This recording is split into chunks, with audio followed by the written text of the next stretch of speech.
Eylon Levy इस वक्त हमारे साथ जुड़ चुके हैं. Eylon, we welcome you. This is Shivam Dutt Mehta and this Pradosh is also with me. We thank you so much for your time, and there was a technical lag, that's why there was a delay. Extremely sorry for that. But we want your time, and I want to tell you this, that the people of India, the whole community, we are with you and we understand your pain and we understand what you guys are going through, and we applaud you that you are fighting a battle, you're fighting against all odds. We the people of India are with you. We want a short message, small message from you. What was it like when there were 5,000 to 7,000 rockets, what the media states? It all came to your country and it was a catastrophe. What was the situation that day? What exactly happened? First of all, we want to thank you and the people of India for your solid support. This is Israel's darkest hour in the wake of the October 7th massacre. We now have over 1,400 people murdered, 4,000 people injured, over 200 people are hostages inside the Gaza Strip. I want to tell you that the situation is so severe that we have over 200 people whose bodies cannot be identified at the moment because the Hamas death squads who murdered them burned them alive so badly that there's nothing left of them but fragments of bone and ash. So Israel is a country that is in grief, but we are comforted by the international support that we are seeing, including from the good people of India. And now as we move into the next stage of the operation, an operation to destroy Hamas, the ISIS-style terror organization that perpetrated the October 7th massacre, we're comforted by the fact that we have such solid international solidarity and support. It's not only world leaders, including the leaders of India, saying that Israel has a right to defend itself. Just now, we heard Rishi Sunak, the Prime Minister of the United Kingdom, in a press conference with our Prime Minister, Benjamin Netanyahu, saying the United Kingdom wants Israel to win, because I think the world understands that what Hamas perpetrated on October 7th was a crime against humanity, and the whole of humanity needs to stand behind Israel now as we eliminate this evil from the Gaza Strip so it can never hurt us, the region, or the world ever again. Exactly. So sir, my question to you is that last week Prime Minister Netanyahu said that he is going to completely demolish and wipe out the Gaza Strip from the world map. So my question is to you, are you really firmly standing with your stand, what you said last week, or do you feel any international pressure after this statement?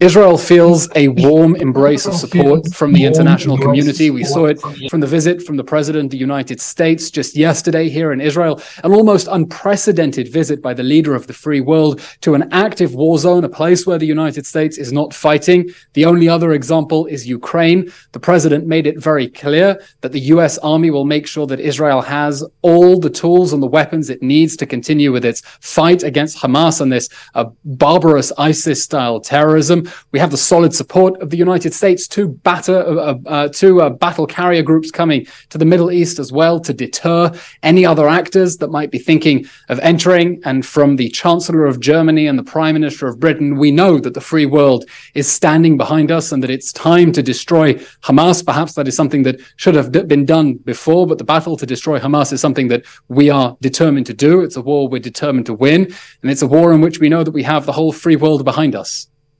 Yeah, another big question that comes to everybody's mind is it a war of territory? Is it a war of the land? Is it the fight between the people of Israel, the land war, or is it a war of religion? Because when we talk about Palestine, when we talk about Hamas, we talk about radical Islamists, we talk about militancy, we talk about terrorism. And in India, what RPM says that there's no good terrorism, there's no bad terrorism. Terrorism is terrorism. So what kind of terrorism are you facing, and do you also state this openly? Because Israel stands alone sometimes. You have the support now, which is gradually growing, but you have those people who have a lot of Islamic nations which are showing solidarity, direct support to them. What do you think? Is it a war of religion?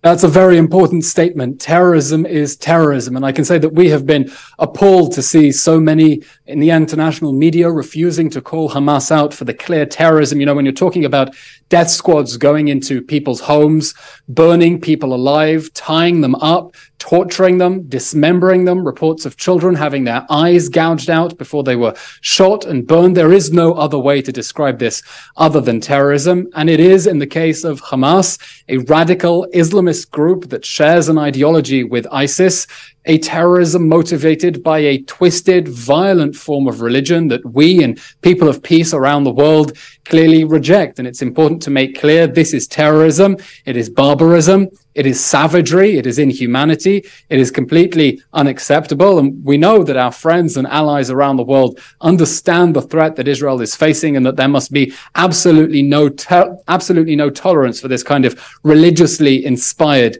violence, because Israel is not going to be alone. It's not going to be the last target of this radical Islamist violence. And if we don't destroy it, if we do not stamp out Hamas in the Gaza Strip now, if it is able to perpetrate these crimes against humanity with impunity and get away with it, it will claim more victims. And so these were crimes against humanity, and we're fighting for the sake of humanity here, and we will win. Exactly, that is what Netanyahu was saying, that this is a war which would help the world. It's a fight for the entire, not just this country, but the whole entire world. But Eylon, I would like to state this. Nobody is talking in a broad manner about what happened in Israel. Is nobody directly in support of Israel? Are the children of Israel not important to them? Are the people who are dying in Israel not important to the world media, the so-called human rights and so-called factions of people, the groups? This whole lobby thing, which you can understand better, because you have Hamas on one side, but you have a deadly Hezbollah on the other side. So you are fighting a war on many fronts. Do you think that this whole Islamic terrorism which you are fighting, this will be deadly, more deadly in the coming days? And what will be your message to them? How will you carry on this fight, sir? At the moment, Israel is fighting a war on one front. We are fighting a war against Hamas, a war that it dragged us into with the massacre of the 7th of October. It's a war that we're going to begin. At the same time, we have seen Hezbollah, that's Hamas's twin sister, if you will, in Lebanon, attacking Israel, launching rockets at our territory.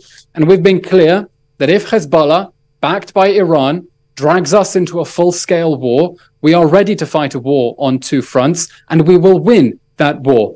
And that is why we really appreciate the United States sending 2 battle carrier groups into the Middle East as a clear warning, as the president said, to anyone else thinking of widening this conflict, which at the moment is a war between Israel and Hamas. But if anyone is thinking of widening this conflict into a broader regional conflict, the American presence is here to deter them. But we are ready. Israel has called up the biggest ever mobilization of the reserves. And if the terrorists of Hezbollah drag us into a full-scale war, we will fight that war and we will win it. Exactly. So, sir, as we know that Al Jazeera, they are showing the other version of the war. So, what is your take on it? I'm sorry, can you repeat the question? Al Jazeera, the Qatar news channel, they are spreading their news. They say that some media outlets, some media channels, some media agencies, they are showing their version of news where they are saying that the people of Palestine, they are the victims, not the people of Israel. It is the Israel who has fired rockets, Israel who has attacked the hospital. So they are showing their version of news. What is your answer to them? How do you defend yourself from media? Because you can fight a war on land with the army or the militants, but what about the world media, which forms an opinion in the minds of the people, sir? Let's remember how this war started, because I think some people might have forgotten as the news cycle moves on. On the morning of the 7th of October, Hamas invaded Israel with thousands of terrorists who massacred people in the streets, went door to door, butchering people in their beds, tying families, torturing them, gouging out eyes, beheading people, burning them alive. They killed 1,400 of our people. They injured 4,000 of our people. They took 200 people hostage and are holding them now inside the Gaza Strip without basic conditions. This is not a war that Israel wanted. It is not a war that Israel started. It is not a war that Israel even expected. It is a war that we have been dragged into with the war crimes of the morning of the 7th of October. And it is a war that we are going to win. It is a war that we are going to win because we have no choice, because we can no longer live with an ISIS-style terrorist group meters away from our homes. And as we pursue that goal, as we pursue our objective of victory against this barbaric terrorism, we will do everything we can to minimize civilian casualties inside the Gaza Strip, because we do not want to see civilians being hurt. This is a war against Hamas. It's not a war against the Palestinians. It's not a war against the Gaza Strip. It is a war against the barbaric terrorists who perpetrated the massacre of the 7th of October. And that is our message. We do not want to hurt civilians. We are urging them to get out of harm's way. But to every single person who was involved in the brutal, bloodthirsty terror attack of the 7th of October, we are coming to get you. One important question for that day, because it is said that it was their celebration, there were celebrations going on and it was not the right day to be attacked, but it was a very big intelligence failure. So what lessons have Israel learned from this attack? Because we Indians also have faced many terrorist attacks, maybe 26/11, and there are n numbers of attacks which have happened. But what lessons have you taken, and are you improving on that? Because it is very clear that there has been an intelligence failure. If you can reflect upon that, please. And this is the final question I'm afraid I will be able to answer, because I have another interview waiting for us. Clearly, Israel failed to predict the attack of the 7th of October, and the whole world is in shock. And Israel is already learning lessons about exactly how that happened and how it was possible that Hamas deceived Israel into thinking that it was interested in improving humanitarian conditions in the Gaza Strip, into thinking that it wanted to govern the Gaza Strip when really it was planning the worst terror attack in world history after 9/11. Now, after we win this war, after victory, after we destroy Hamas, I'm sure that Israel is going to learn the correct lessons about what went wrong, and we will find a way to move forward as a society that is hurting, but a society that I hope will emerge stronger. But for now, our country is focused on one thing and one thing alone, and that is victory. And as I said at the beginning, we thank everyone, all your viewers, people in India, for their solidarity. And for one very small question, me and Pradosh, we have one small question from you. First, when is this war going to end, Pradosh? Yes. Ye kab khatm hoga? When is it going to end? And what support do you expect from PM Modi and Indians in this war against terrorism? Afraid I really have to leave the interview. I have another interview waiting for me, but really I will be happy to come back anytime. Thank you very much. When this war is going to end?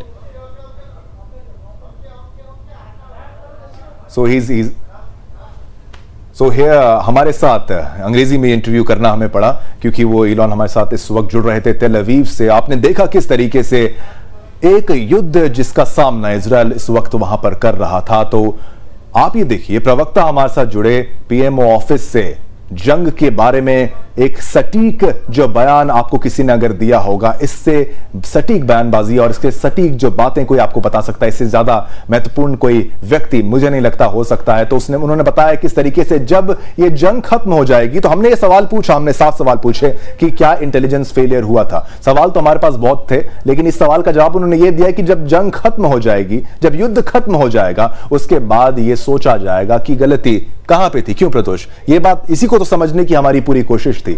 Israel भी यही समझने की कोशिश लगातार कर रहा है और ये युद्ध जो आप देख रहे हैं बिल्कुल भी खत्म होता अभी तक तो नजर नहीं आ रहा, क्योंकि इसमें ईरान भी है, हिजबुल्लाह की बात आप करिए, जॉर्डन का एंगल समझिए, हमास का समझिए, किस तरीके से ऐसे रॉकेट्स बना के फायर किए जाते हैं जो खुद अपने ही इलाके में गिर जाते हैं। और एक पूरा सेक्शन ऑफ मीडिया कह लीजिए, एक पूरा सेक्शन ऑफ ह्यूमन राइट्स कह लीजिए, कुछ देश कह लीजिए, कुछ लोग कह लीजिए जो एक तरफ खड़े हैं, और कुछ लोग ऐसे देखिए वो ये भी हैं जो राष्ट्रवाद की बात करते हैं, जो देश की बात करें। तो इजराइल अगर अपने आप को वहां पर आत्मरक्षा में कुछ करता है तो क्या वो गलत करता है? इसी के बारे में हमें जानकारी देने के लिए हमारे साथ प्रवक्ता हमारे साथ जुड़ गए थे। तो लगातार ऐसे ही बड़े महत्वपूर्ण मेहमान, आपको बता दूं, जब तक ये युद्ध चलेगा सुदर्शन न्यूज पर आपको सबसे बड़ी और सटीक सच्ची खबर, कोई प्रोपेगेंडा नहीं, जो हो रहा है उसकी बात आपको सुदर्शन न्यूज पर ही बताई जाएगी। तो केवल और केवल सुदर्शन न्यूज ही देखते रहिए।